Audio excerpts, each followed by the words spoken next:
es nutrióloga por la UAM Xochimilco y maestra en Ciencias de la Salud por la UNAM. Tiene 11 años dedicándose a la clínica y nos va a compartir sobre pilares para una nutrición saludable. Hola, buenos días. Pues mucho gusto y gracias a Diana por la invitación para estar ahorita el día de hoy compartiéndoles este tema. Si van surgiendo dudas, igual háganmelo saber. Traté de poner información que sea fácil de digerir y que les sirva como en su día a día, ¿vale? Entonces, bueno, ya lo comentaba un poquito Diana, yo soy licenciada en nutrición humana, tengo una maestría enfocada en ciencias de la salud. Actualmente me dedico a la docencia a nivel licenciatura y tengo mi consultorio privado donde en general pues me enfoco más a temas de nutrición renal, enfermedades metabólicas como diabetes, hipertensión, temas de colesterol, triglicéridos elevados, síndrome metabólico y bueno, mi consultorio se llama Renute y prácticamente es un resumen de lo que hago. El día de hoy te vamos a platicar justamente cuáles son algunos pilares que nosotros podríamos considerar básicos para llevar una nutrición dentro de los parámetros saludables. Entonces vamos a tener 6 pilares fundamentales que les quiero compartir el día de hoy. El primero es este tema de qué es una alimentación saludable. Hay que entender primero un poquito el concepto. Después el segundo pilar es cómo llevar una adecuada hidratación. El tercer pilar tiene que ver con la cantidad y con la frecuencia en la que consumimos determinados alimentos y cómo nosotros podemos guiarnos de formas prácticas en cuestión de las porciones. El cuarto pilar, y yo creo que es de los más importantes, porque incluir principalmente verduras y frutas a nuestra alimentación diaria. El quinto pilar sería evitar el exceso de azúcares, grasas y sodio, cómo identificarlo también en los alimentos a los que en general podremos estar expuestos. Y el último pilar, cómo planificamos, preparamos y cómo podemos tener una alimentación más consciente, que eso pues también ayude a nutrir a nuestro cuerpo, ¿ok? Primero hablando sobre qué es la alimentación saludable. ¿A ustedes qué les suena que podría ser una alimentación saludable o qué han escuchado con respecto a este término? Para mí hacer ejercicio y comer verdura. ¿Ok? ¿Alguien más quiere compartirnos? La que me da equilibrio. ¿Ok? ¿Alguien más por aquí? Sin miedo, sin miedo. Porciones también no comer en exceso. Exactamente, o sea, cómo ir escuchando a nuestro cuerpo. Entonces, todos tienen un poco de razón. Entonces, ¿cuál creen que es el impacto de hacer ejercicio, mantener una alimentación equilibrada, de cuidar las porciones, de escuchar nuestro cuerpo, de comer verduras? ¿Por qué creen que esto es importante o relevante de hablarlo el día de hoy o de pensar de cuidarnos en nuestro día a día? Para prevenir enfermedades como el azúcar. Ok, ¿qué más? Te da energía. Nos da energía.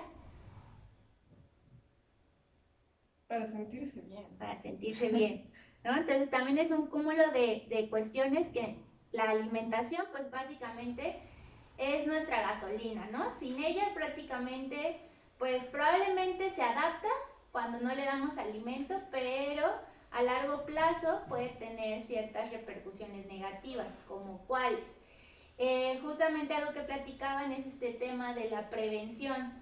Desafortunadamente en nuestro país el tema de la prevención está un poco, pues no olvidada, pero realmente las iniciativas que hay pues no han logrado tener el impacto necesario para que nosotros como población podamos justamente empezar a hacer ciertas prácticas que ayuden a prevenir todas estas enfermedades. Entonces, en la actualidad se sabe que en México la primera causa de muerte son las enfermedades del corazón. Obviamente esto cambió un poquito en la etapa de la pandemia, pero las enfermedades del corazón pues tienen distintos orígenes, que muchos de ellos tienen que ver con lo que comemos, que somos sedentarios.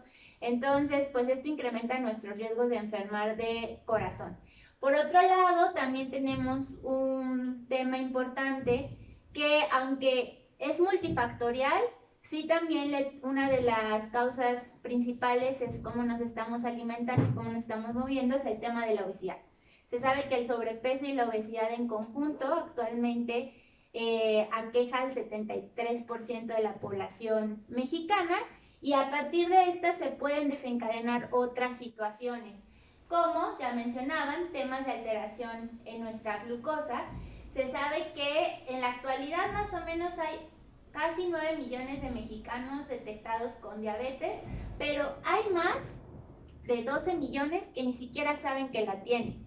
De hecho, en la actualidad muchas veces a mí me toca que ya desde edades muy tempranas, como los 30 años o antes, llegan ya con alteraciones de la glucosa, resistencia a la insulina, que es como una antesala a que si no se hacen acciones primarias para prevenir, pues en algún punto de la vida se va a desarrollar diabetes, y sabemos que la diabetes pues puede tener a largo plazo, si no se mantiene bien controlada, puede afectarnos a nivel de nuestra vista, a nivel de nuestros riñones, a nivel de nuestros nervios, etc.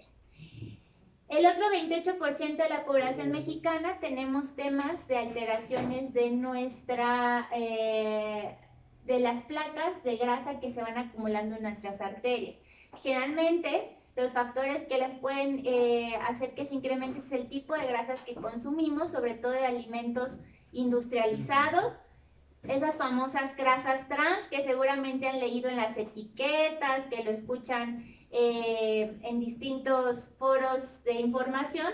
Son grasas que son alteradas para que el producto se mantenga por más tiempo, y este tipo de grasas van a hacer que se vayan acumulando e infiltrando en nuestras arterias hasta que llega un momento que se ocluyen, se forman coágulos que se pueden ir a nuestro corazón, a nuestro cerebro y provocar infartos, ¿ok?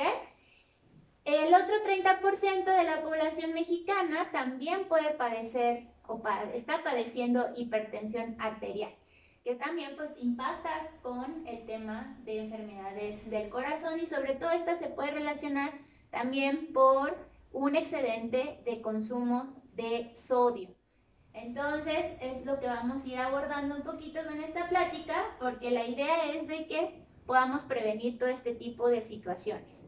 Ahora, si nosotros llevamos una alimentación saludable, que ahorita la vamos a describir un poco más, vamos a prevenir estas enfermedades, vamos a mejorar o vamos a tener una mejor gestión de distintas condiciones de salud que tengamos, vamos a mantener o a mejorar nuestra calidad de vida y vamos a disminuir nuestros riesgos de enfermarnos o de morirnos, y a veces hasta de enfermedades o muertes muy jóvenes por todas estas enfermedades que acabamos de platicar.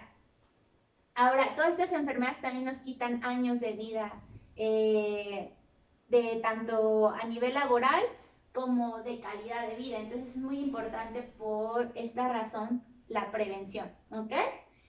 Ahora, ¿qué es la alimentación saludable? Ya mencionaban que esta parte que nos va a dar los nutrientes esenciales. ¿Por qué esenciales? Porque nosotros no los podemos producir. Hay algunos nutrientes que nuestro cuerpo genera internamente y hay algunos que sí o sí los tenemos que obtener con lo que comemos. Entonces, esa es la parte fundamental de una alimentación, que sea aquella que nos aporte todos los nutrientes esenciales que nuestro cuerpo necesita para llevar a cabo sus funciones vitales y podernos mantener sanos, ¿ok?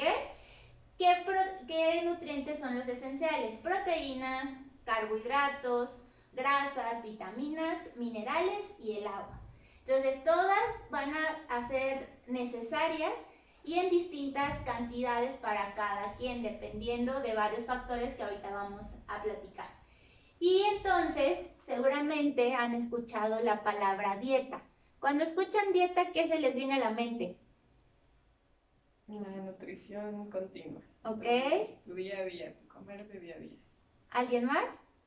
Un plan de alimentación. Un plan de alimentación. Entonces, un poco las dos tienen que ver, pero prácticamente la palabra dieta se ha utilizado con el tiempo un poco erróneamente, pero es todo el conjunto de platillos, alimentos, bebidas que comemos en nuestro día a día. Sea una dieta adecuada o sea una dieta inadecuada, esa es una dieta, es nuestra dieta, es nuestro día a día. Entonces, la dieta tiene que tener algunas características. Tiene que ser completa, incluyendo todos estos grupos de alimentos. Tiene que ser equilibrada porque contenga la cantidad suficiente de vitaminas y minerales que necesita nuestro cuerpo.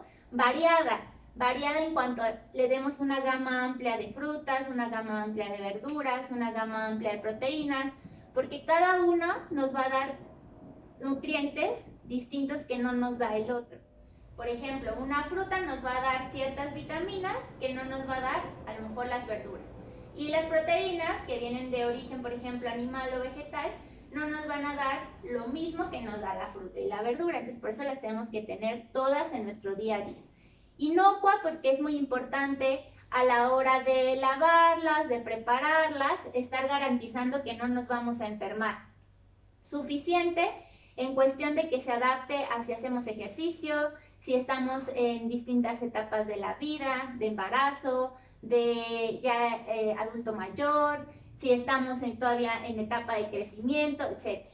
Adecuada en cuestión adecuada a nuestras creencias, a nuestra religión, a nuestra cultura, a nuestros gustos, a nuestras preferencias, y accesible, que obviamente se adapte también al tema de cuánto nos va a costar, porque siempre tenemos una creencia de que la dieta saludable tiene que ser o es igual a cara, y no necesariamente. Es una alimentación que se vaya adaptando a lo que nosotros necesitamos y también a nuestro bolsillo, ¿ok? Los grupos de alimentos, ¿cuáles son?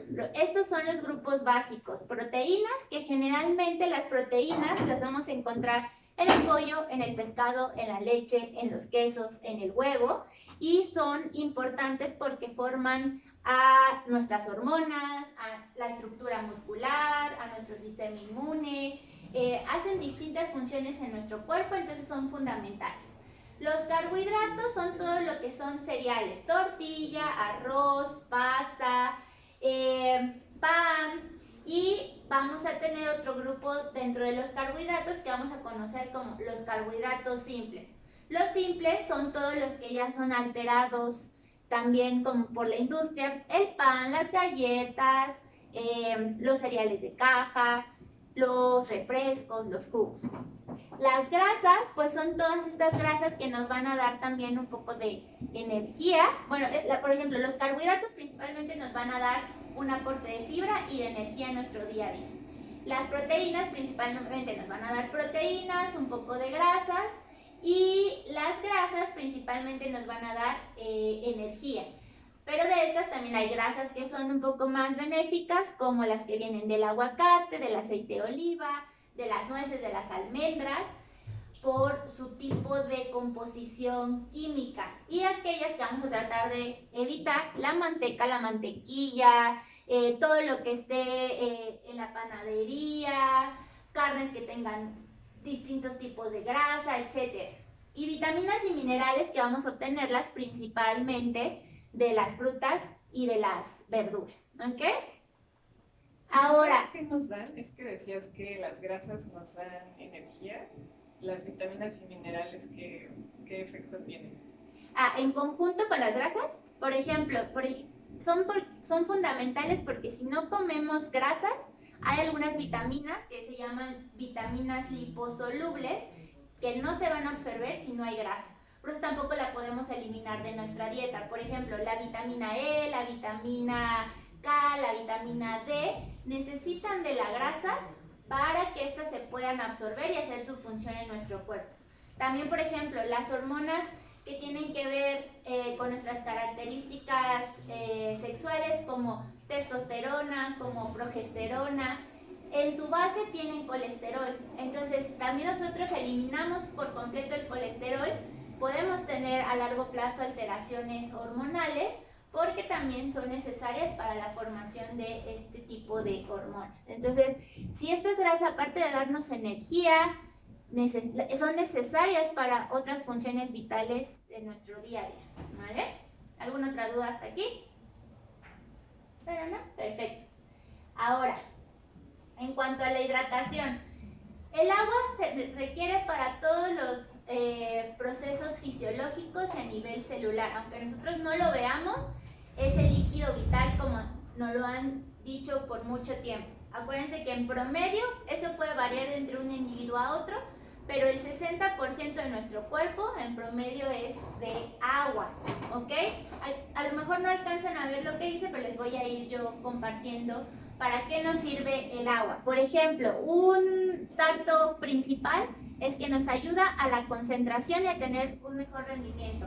Cuando no estamos bien hidratados, cuando hace mucho calor, seguramente les ha pasado que puede haber un dolor de cabeza continuo. ¿Y por qué? Porque a lo mejor no le estamos dando el agua necesaria para que nuestro cerebro esté trabajando y concentrado como debería de estar. Igual porque en el rendimiento físico todos los tejidos necesitan líquidos y principalmente el músculo, que es lo que mencionan un poco en esta parte. Entonces, para que también los tejidos estén activos necesitan de agua. Por otro lado, también a nivel renal nos van a ayudar a excretar todo lo que nuestro cuerpo no necesita. Los riñones funcionan mediante este líquido vital para formar la orina, por donde vamos a excretar todas esas toxinas que el cuerpo nos requiere.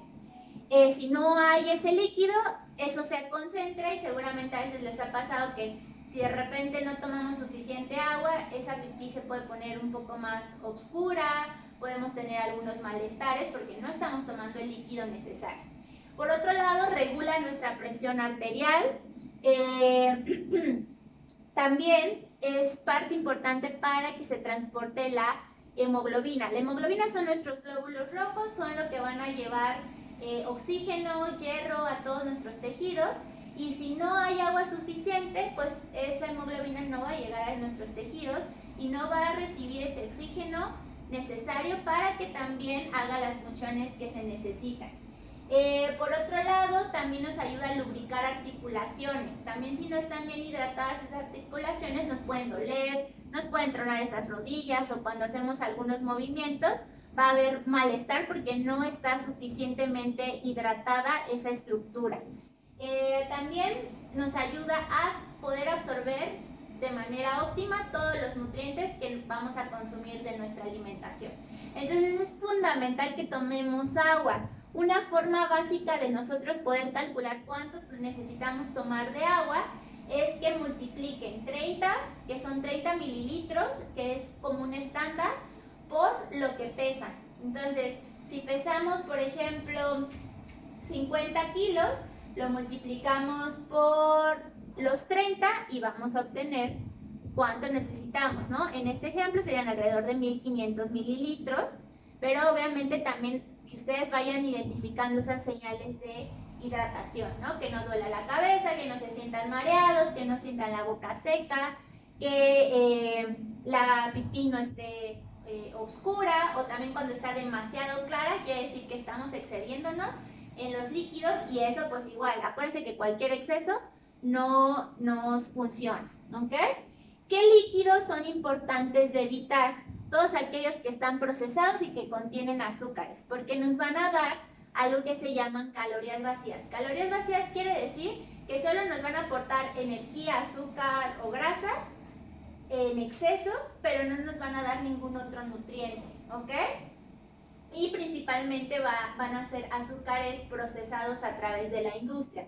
Entonces, todo lo que son refrescos, pues tienen un alto contenido de azúcares añadidos. Para que se den una idea, por ejemplo, en un refresco de 600 mililitros, más o menos van a estar consumiendo en promedio unas 12 cucharaditas cafeteras de azúcar.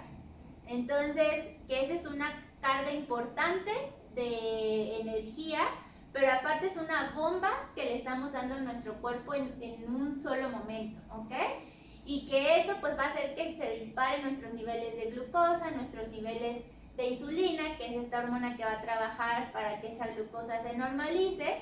Entonces pues sí no nos conviene consumirlo. Aparte que tiene azúcar, va a tener sodio, que ya veíamos que es parte importante de prevenir temas de enfermedades del corazón, temas de hipertensión, y tienen, sobre todo aquellos que son de color oscuro, como los refrescos de cola, tienen ácido fosfórico. El ácido fosfórico, aparte de que irrita nuestras mucosas gastrointestinales, que es este tejido que recubre nuestro estómago, también inhibe la absorción del hierro y también puede inhibir la absorción del calcio. Entonces, del hierro nos puede predisponer a temas de anemia, de calcio, nos puede predisponer a temas de, por ejemplo, a largo plazo de osteoporosis, porque no se está fijando ese calcio en nuestros huesos por la acción del ácido fosfórico, ¿ok?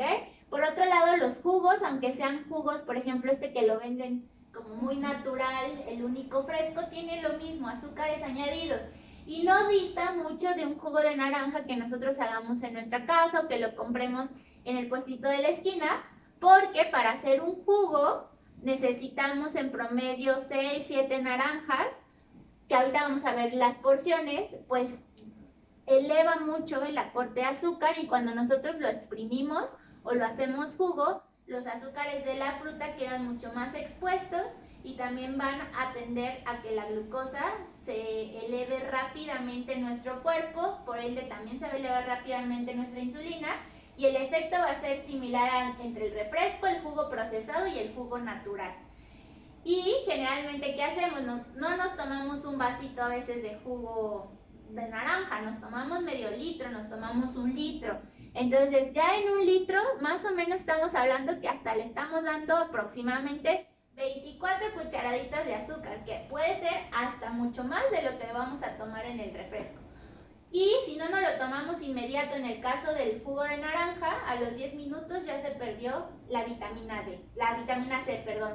Y si aparte lo pedimos colado, el gabacito que tiene la naranja es su fibra, que es parte de los nutrientes fundamentales de la fruta, que ahorita vamos a platicar un poquito más de ella. Entonces, si le quitamos la fibra, pues ya le estamos quitando prácticamente parte de sus beneficios. Entonces, sí los invito a que traten de consumir las frutas, de preferencia enteras, y cuando quieran consumir un jugo que sea natural y no de medio litro, 1 litro, sino pues un vasito de 250 mililitros y listo, ¿ok? Ahora, el tercer pilar, la frecuencia y el tamaño de las porciones, que va un poquito relacionado con lo anterior. ¿Cómo lo vamos a saber? Una pregunta. Sí. No sé si lo vas a tocar ahorita, ¿cómo se debe uno hidratar con el agua? En cuestión a cómo lo dividimos a lo largo del día. ¿Cómo lo dividimos a lo largo del día y que no interrumpa tus actividades, como por ejemplo dormir? O por ejemplo, transportarte de un lado al otro lado y estar como loco esperando un baño. Ahí es un poco complicado, pero por ejemplo, para dormir, sí se sugiere que a lo mejor la última ingesta de agua sea en promedio 8 de la noche, justo para que no intervenga con temas de sueño, que necesitemos levantarnos. Ahora, si es un agua natural, por su mínimo aporte de sodio no estimula tanto la necesidad de ir al baño. Pero si nos tomamos, por ejemplo, un jugo o un refresco, como tiene sodio, o un agua mineral, por ejemplo, al tener más sodio nos va a hacer ir más veces a orinar. O también al tener más azúcar, la necesidad del cuerpo va a pedirnos más agua. Entonces va a ser como un círculo vicioso. Ahora, por eso es muy importante que la distribuyamos a lo largo del día, pero también un poquito se adapte a nuestras situaciones laborales, ¿no? Vamos a tratar que si, por ejemplo, en la mañana es cuando están más en una zona, en su casa, en la oficina, a lo mejor sea el momento en el que aprovechen a tomar más líquido. O también si van a hacer ejercicio, a lo mejor antes, durante y después del ejercicio van administrando su agua. Entonces nos podemos ir por vasos de 250 mililitros, por ejemplo, en cada comida, para acompañar los alimentos, y la idea es que sea después de que comen los alimentos, porque si lo tomamos antes o durante que comemos, el líquido va a empezar a ocupar un espacio en nuestro estómago y nos vamos a sentir distendidos, ya no nos va a caber todo el alimento que necesitamos comer. Entonces la idea es que sea después de que comimos el alimento y que sea a sorbos, porque si no, también cuando lo tomamos así de blu, blu, blu, blu, blu, súper rápido, todo 1 litro, nos sentimos así como, casualmente se dicen panzonados, pero es porque tomamos el líquido demasiado rápido. Entonces es importante que sea a sorbos después de los alimentos.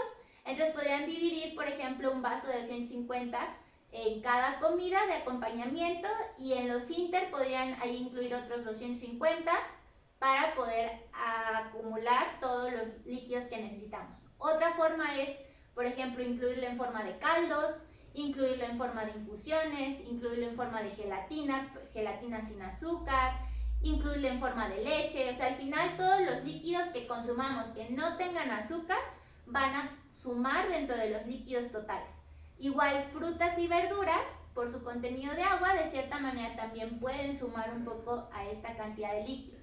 Para que tampoco piensen que es tomar 3 litros así de pura agua natural, no necesariamente. ¿Ok? ¿Quedó un poquito más clara la duda? ¿Sí? Ok. Oye, Ile, aprovechando que ya hubo una duda, yo quisiera, a ver si es posible, como que todo lo que nos estás compartiendo es el mundo ideal, ¿no? Pero si pudiéramos pasar también a casos de la vida real. Ah, sí, ahorita vamos a... Para que pudiéramos como compartirte, pues, cuál es nuestra dieta cotidiana y que tú, yo sé que no es como ir a una consulta, pero que nos pudieras decir, bueno, aquí te está faltando esto, te está sobrando tal cosa. Sí, ahorita vamos a un poquito, si quieren, a tomar algunos ejemplos. Entonces, Yo tengo una pregunta sí. también. Hace poco había visto que, o sea, que no es que esté mal tomar agua así simplita, sin nada, pero que también era muy bueno complementarla con un poquito de sodio y azúcar.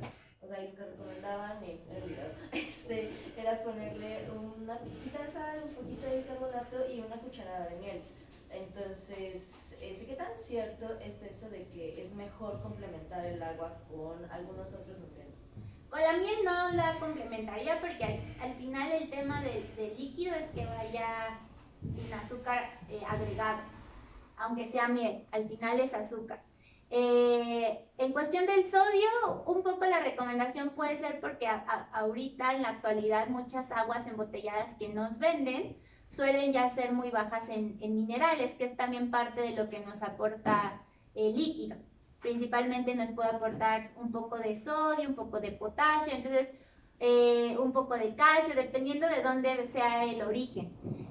Cuando ya igual se embotellan, hay muchas que bajan el contenido de estos minerales, entonces es de ahí que pudiera venir la recomendación.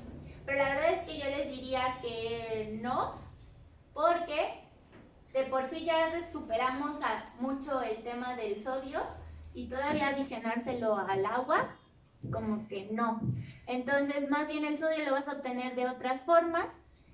Aguas como marcas que cubren un poquito el tema de minerales que no son tan ligeras, puede ser, por ejemplo, Epura, Bonafont, son aguas que no están tan bajas en minerales. Pero yo creo que de ahí viene esa recomendación, pero yo les sugeriría que no le agregaran. O sea, si van a tomar la natural, tomen la natural, pueden agregarles unas gotitas, por ejemplo, de limón, pueden agregarles rodajas de pepino, de alguna fruta, como para que le dé un toque de sabor.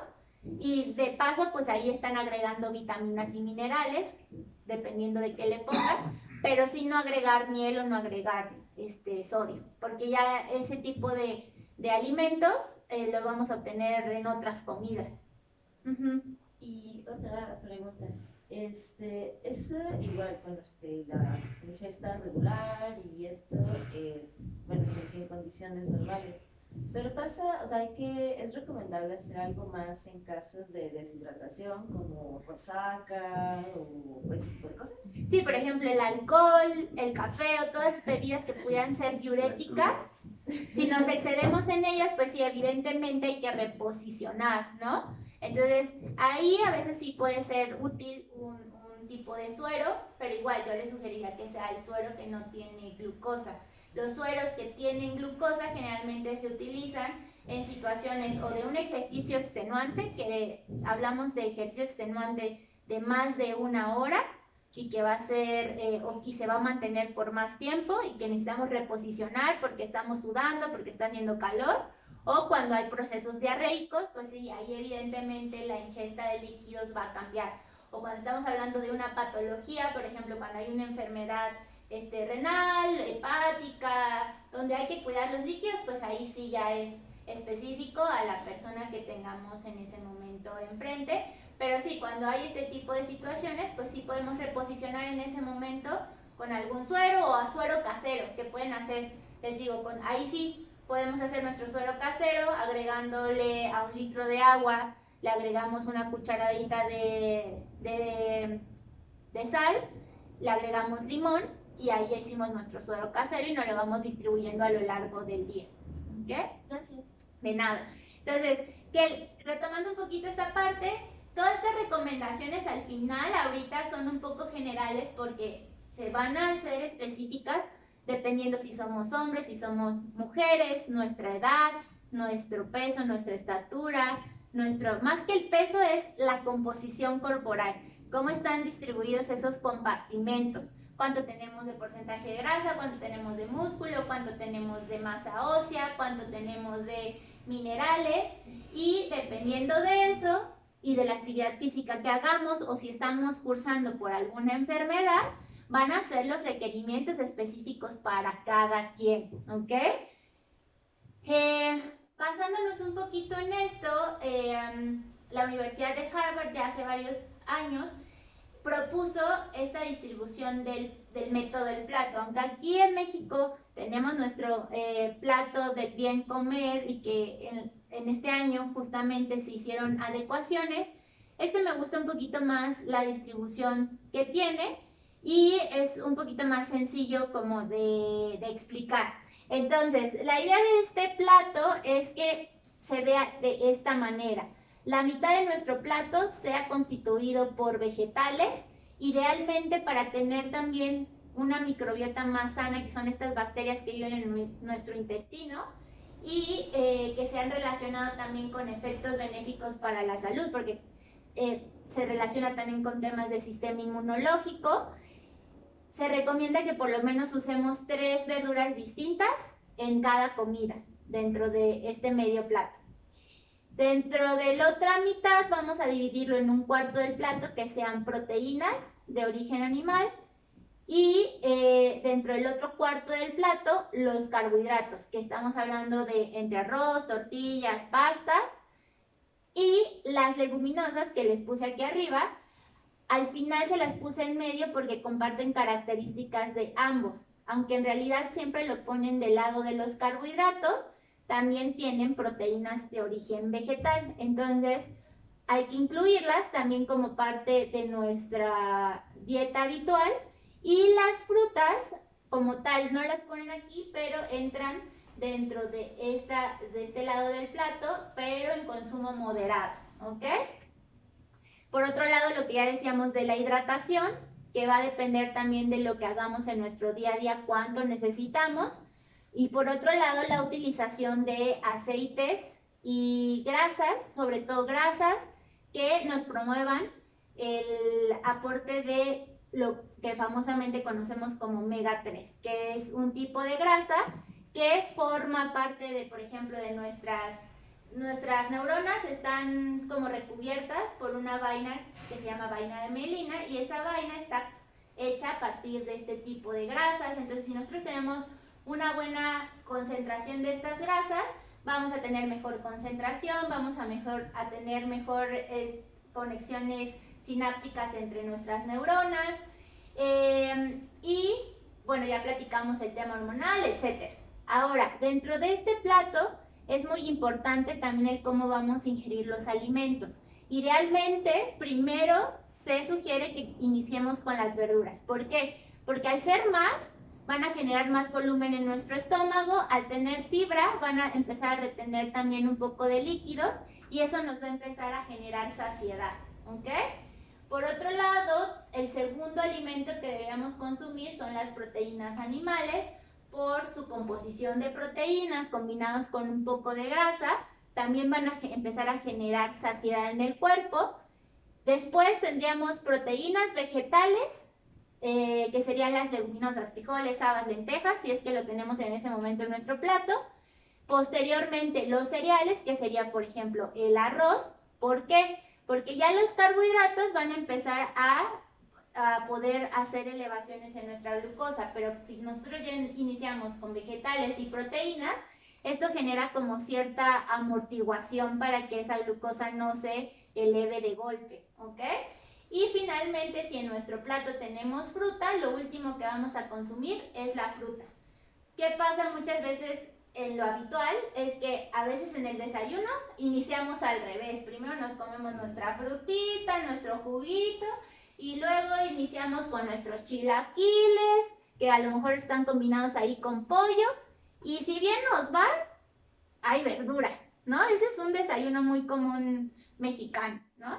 Entonces, es cambiar un poquito este contexto. Y si se dan cuenta, en muchas fonditas, en muchos restaurantes, así nos sirven la comida. Primero el carbohidrato, por ejemplo, en las fondas, la sopa de pasta. Y luego el arroz. Y luego ya el guisado, que trae la proteína, igual si bien nos va un poquito de verduras. Y el postre, ¿no? Entonces, aunque nos lo den así, hay que nosotros intentar empezar a cambiar esa distribución.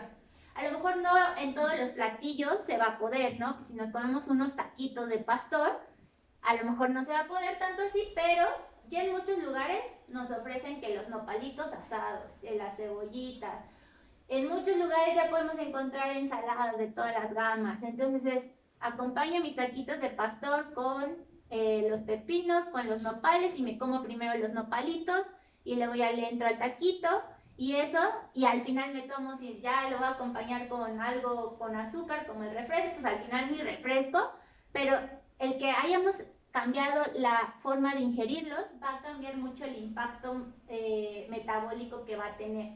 Y eso a largo plazo se va a traducir en poder reducir riesgo de desarrollar alteraciones como esto que les platicaba, de resistencia a la insulina, prediabetes, ¿ok? Y también nos va a ayudar con la saciedad, porque ya cuando lleguemos al cereal, a lo mejor hasta comemos menos, que a veces es de lo que sirven más, porque lo usan para que nos llenemos. Pero es mejor llenarnos con verdura y proteína que nos llenemos con carbohidrato, ¿ok? ¿De aquí alguna duda? Yo tengo una duda. ¿Qué opinas de los prebióticos o de los lactobacilos? Son de buen uso, pero igual no van a solucionar, no es la solución para todos los temas digestivos.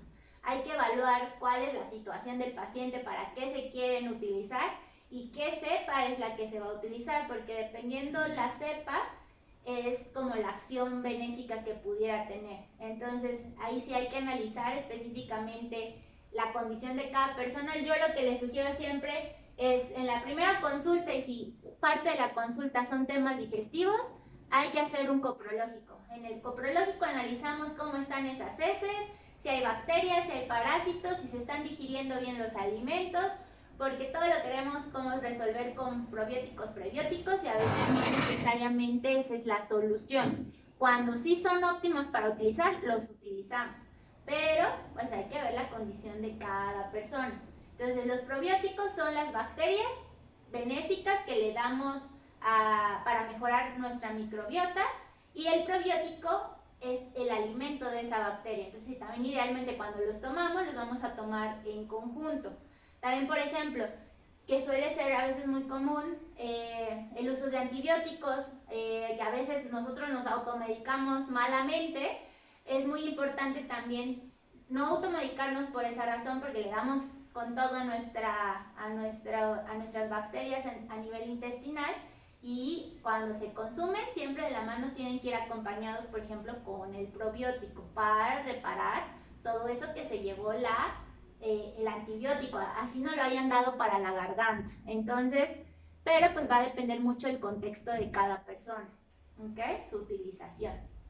Ahora, un poquito de los equivalentes quiere decir que dentro de la gama de alimentos que tenemos, hay algunos que nos van a aportar exactamente lo mismo. Entonces, solo para que se den un poco la idea, en cuestión de equivalentes o porciones, en cuestión de proteínas, por ejemplo, y esto no quiere decir que es lo único que ustedes van a comer y ya. Esto solamente son las porciones estándar, y de aquí se ajusta a lo que cada quien necesita. Entonces, por ejemplo, medio sobre de atún es igual a que nos comamos 30 gramos de pollo, que 30 gramos de pollo ya cocido se va a ver así, como la parte de nuestra palma, esta parte. 40 gramos de queso es una rebanadita que igual tendría que cabernos en esta parte de nuestra palma de la mano, o es igual a una pieza de huevo. Entonces, cualquiera de estas cantidades nos va a dar la misma cantidad de proteínas, la misma cantidad de grasas, ¿ok?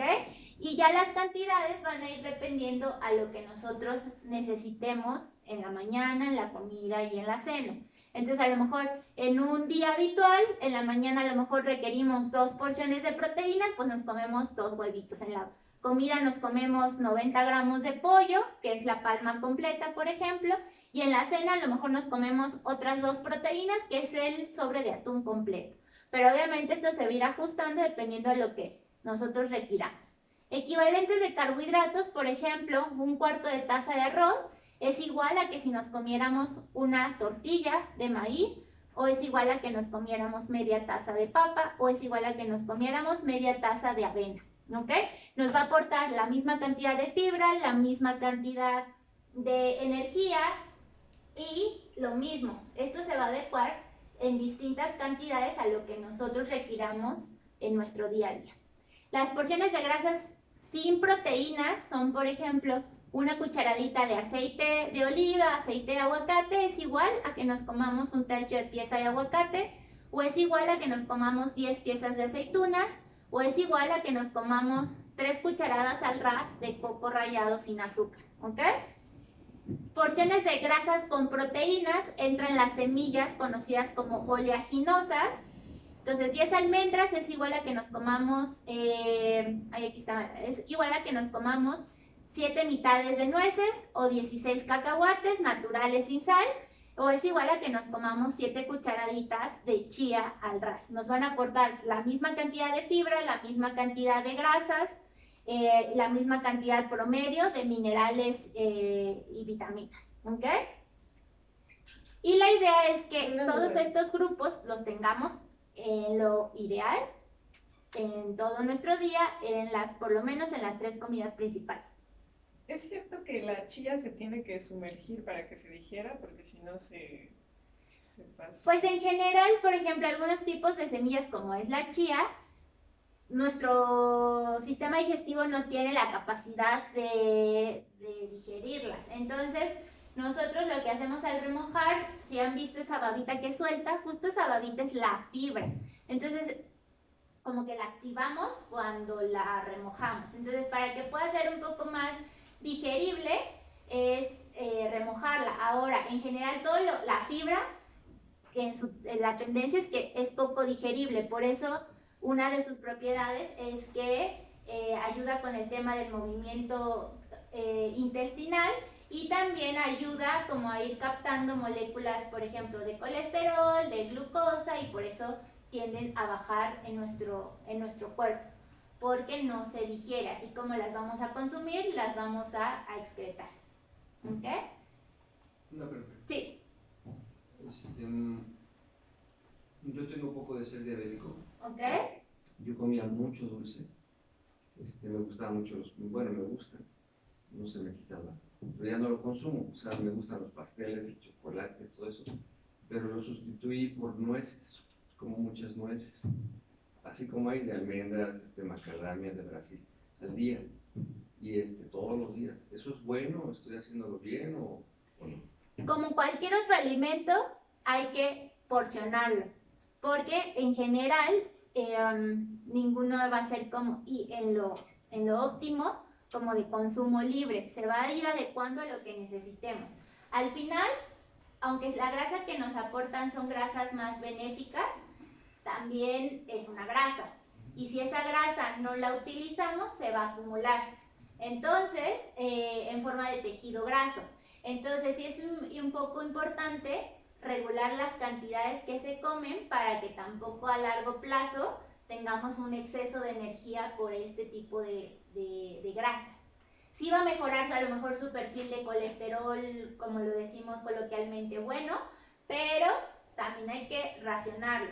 Ahora, en algunas situaciones, a veces, por ejemplo, las nueces o a veces un excedente de cacahuates sí pueden empezar a generar ciertos problemas digestivos por la misma grasa que contiene. Entonces también es moderar el consumo de esos. ¿Cómo podemos saber cuánto necesita?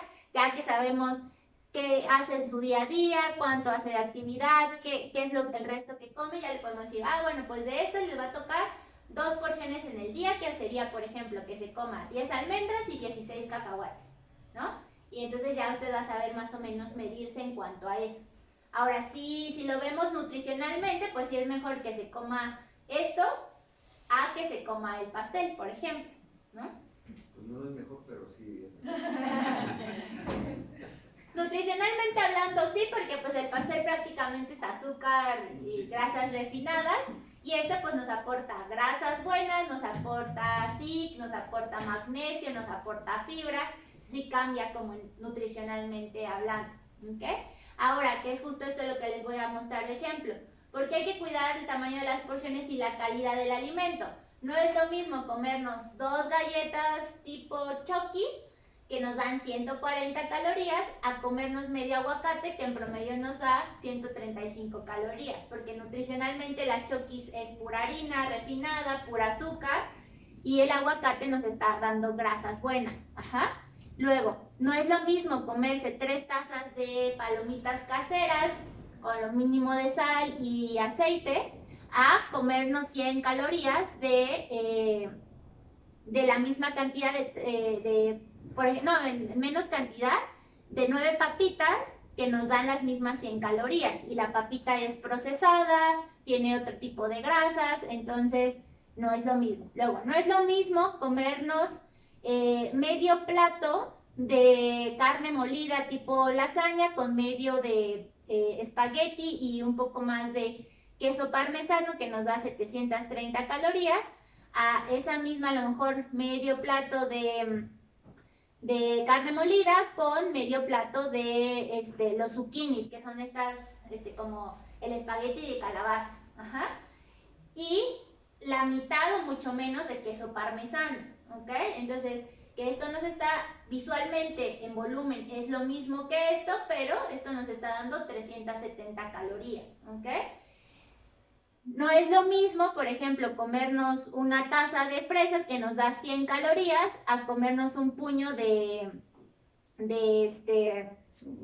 Subus o de M&M's que nos dan 100 calorías, porque el M&M's nos da colorantes, nos da azúcar, y las fresas nos están dando vitaminas y minerales. Entonces va a depender mucho nuestras elecciones en el día a día. O sea, tampoco hay que satanizar y decir, ya nunca en la vida voy a comer palomitas porque que diga papitas o dulces, porque eso es mentira, ¿no? Entonces es más bien saber que sí se pueden consumir ese tipo de alimentos que nos dan un poquito más de energía, un poquito más de azúcar, un poquito más de grasa, pero que sean de forma más esporádica, ¿no? A lo mejor un día a la semana, 2 días, o de repente si se me antojó mucho, pero el tema es que si las comemos todos los días, mañana, tarde, noche, a largo plazo van a tener ciertos efectos negativos para la salud. Entonces ese es el tema de la cantidad y de la frecuencia con la que se consume. Entonces no es lo mismo comernos 9 papitas, por ejemplo, a comernos 3 bolsas de papitas, ¿no? Entonces va a depender mucho de la cantidad. Y pues obviamente ya vemos que la calidad de un alimento al otro cambia, ¿ok? Aunque nos aporte la misma cantidad de calorías. Solamente decirte que ya estamos cumpliendo la hora, sí podríamos ir cerrando. Sí. Ahora, esta es otra parte muy importante que a veces se nos olvida con las prisas y con el trabajo. Es muy importante en medida de lo posible respetar nuestras comidas, porque finalmente es lo que nos da energía, lo que nos va a hacer estar despiertos, vitalizados a la hora de trabajar, y que nos va a ayudar a no llegar a las otras comidas con un hambre voraz y querernos comer todo así rápidamente, porque eso no nos va a ayudar ni al tema digestivo, ni al control metabólico, etc. Es muy importante preguntarnos, ¿por qué me quiero comer este alimento? ¿Cuándo me lo quiero comer? ¿Qué quiero comer? ¿Cómo me lo voy a comer? ¿Cuánto voy a comer? ¿Y en dónde toda esa energía que me está dando ese alimento, cómo me lo voy a gastar? Entonces, antes de cada alimento hay que tratar de empezar a cuestionarnos estas preguntas y decir, ¿realmente tengo hambre porque el cuerpo necesita o es porque estoy ansioso, porque estoy triste? ¿Ok? El pilar número 4 es la importancia de las verduras y frutas.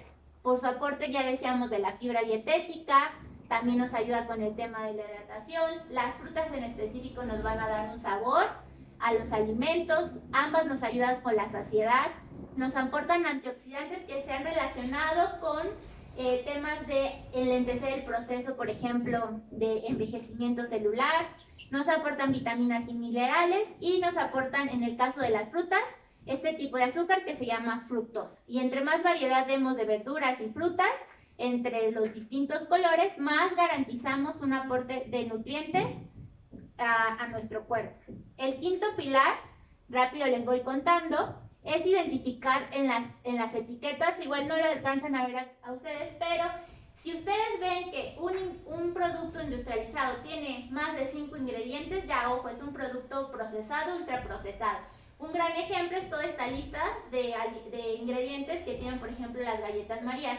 Y aquí lo que les circulaba es que tiene jarabe de alta fructosa, que es un jarabe barato que va a tener efectos más negativos que el propio azúcar, en tanto a elevaciones de la glucosa, elevaciones de triglicéridos, elevaciones de ácido úrico. Por otro lado, por ejemplo, el Nor Suiza, que se utiliza mucho en las casas comúnmente para sazonar, pues tiene un aporte importante de sodio, de grasas trans, que son estas grasas que decíamos que se acumulan más en nuestras arterias. Por ejemplo, aceites que nos venden como sanos, como el Nutrioli, que es de soya, tiene también grasas trans. Entonces también hay que no irnos solo con lo que nos venden, hay que revisar etiquetas y si vemos que aunque sea de soya o sea de oliva, pero tiene grasas trans, idealmente no hay que consumirlo. Las papitas también tienen sodio, tienen grasas trans. Y aquí les ponía la definición. Entonces, procesados y ultraprocesados quiere decir que ya fueron alterados, unos más que otros, por la industria para agregar colorantes, más sal, más azúcar, conservadores, etc. Y lo que les decía, si tiene más de 5 ingredientes, idealmente hay que evitar.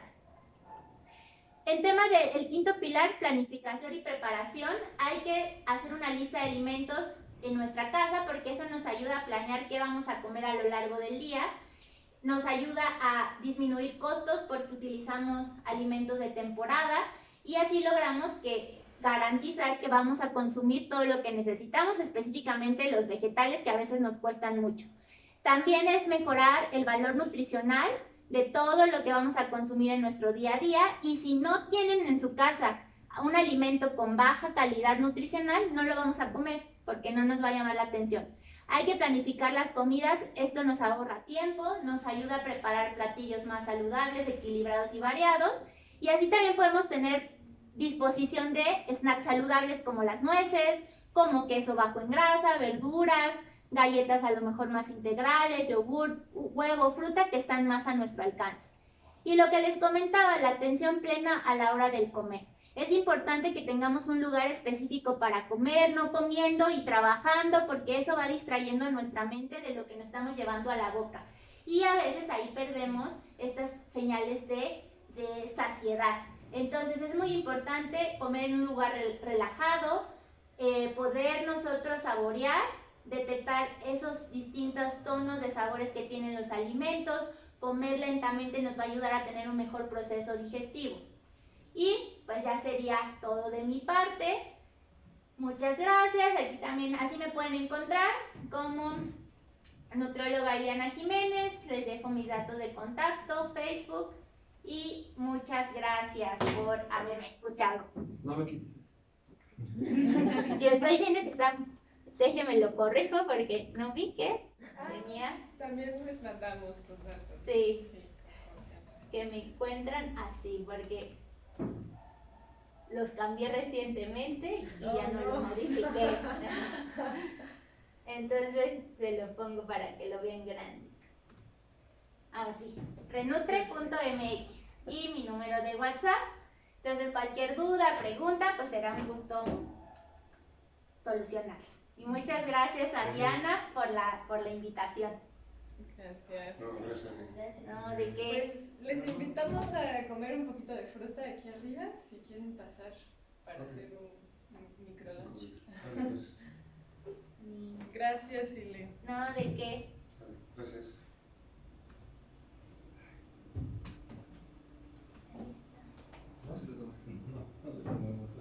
Sí, no, igual Diana igual se los puede Sí, compartir. yo no les se puedo preocupen. compartir incluso un PDF de Ile para que conozcan sus servicios.